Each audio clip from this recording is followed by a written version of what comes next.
Hari Om Tat Sat. Welcome to Swami Jyotirmayananda Society, our journey to self realization. Please subscribe for the mystical meanings of the scriptures and to enjoy daily satsang with us. We are currently exploring the book The Mystery of the Soul, Katha Upanishad, commentaries by Swami Jyotirmayananda Maharaj, narrated by myself, Swami Nikhilananda. So today we are on chapter 2, section 1, mantra number 5.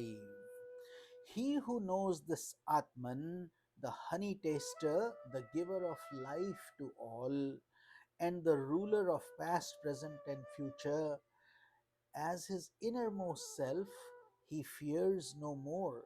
He does not condemn anyone. Remember, these teachings are being given by Lord Yama to Nachiketa, and this is the most secret, most profound knowledge. So, the individual soul experiences pleasure from the objects of the world according to its karmas. The objects themselves have no inherent happiness in them. The bliss of the self reflects through the desires of the mind and is superimposed on the objects for a fleeting moment.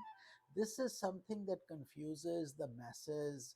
That's why the advertising industry is flourishing and our desires are continuing to run after objects, different shapes, sizes, colors, millions of choices.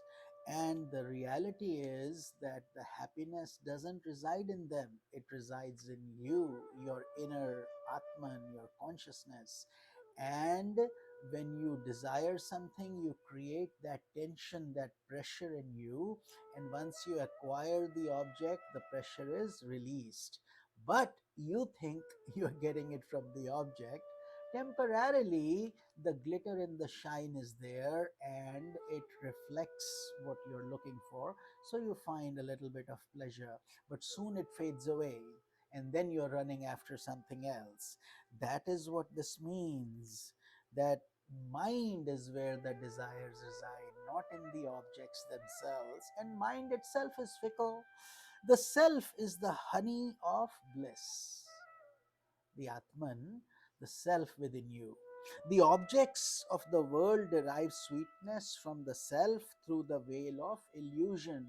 So, whatever you're seeing, doing, experiencing is all due to this mystery of the self. And that's why this is titled Mystery of the Soul. Most masses don't know about this. And yet, this 5-year-old boy Nachiketa is getting this profound knowledge. Don't look at the age, 5 years old. Atma has no age. Sometimes very old soul come in very young bodies. They may even be born as your kids. Just as a bee gathers nectar from different flowers and converts it into honey, so the discerning intellect of a yogi recognizes the bliss of the self manifesting in the numerous objects of the world. So, this is why the yogis are so much in bliss all the time, because they have identified that nectar. Anytime they need it, they get the dip from within. Having withdrawn his mind from the multiplicity of names and forms, he converts the diverse appearances of pleasures into the intuitive ocean of bliss. This is very profound. This is what sadhana, spiritual practice, is all about. Unless we experience that nectar, we are simply wrestling with spirituality. We don't find the joy because we feel we are giving up the pleasures and sitting in our room and chanting our japa or doing our mala, and that is the beginning stage. But once you transcend it, then the music starts to flow from your heart, and that joy is expressionless. It cannot be explained.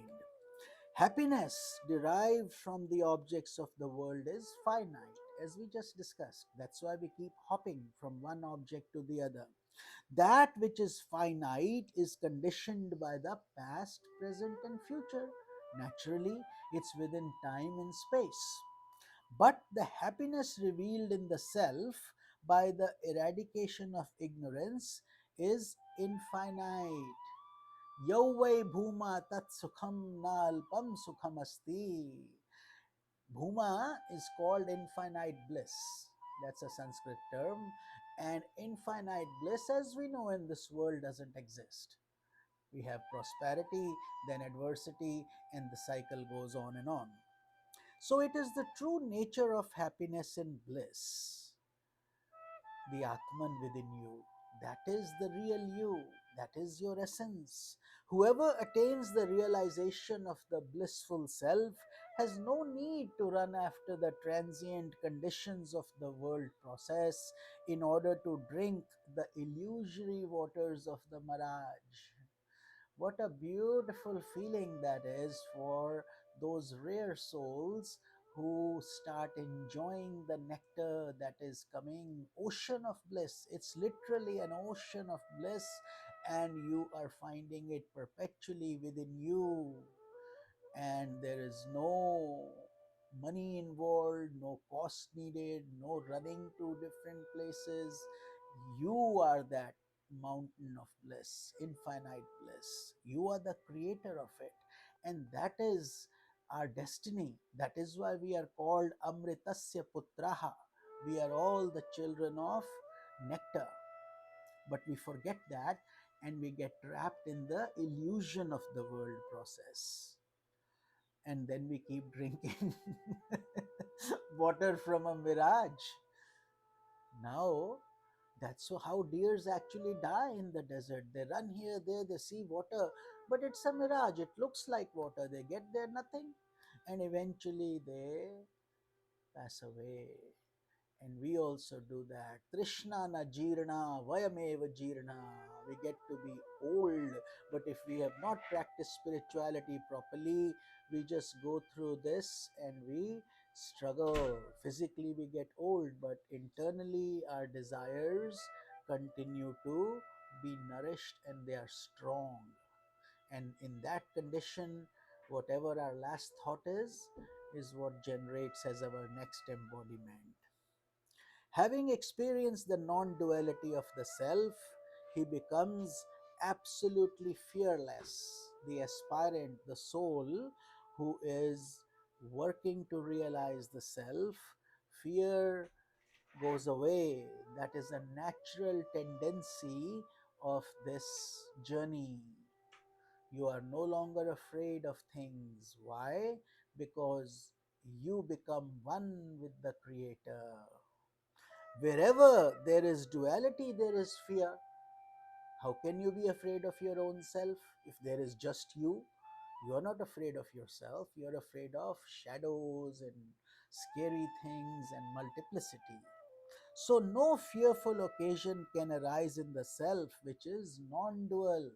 So, the self or Atman is, that's why it's called the Advaita principle, the non dual principle, eternal and infinite. Thus, by attaining self realization, one goes beyond the world of sorrow, fear, and insecurity. That is our true potential in this human body. So if we are doing other things, wasting time, just know that precious moments are passing away and we are not making hay while the sun shines, so to speak.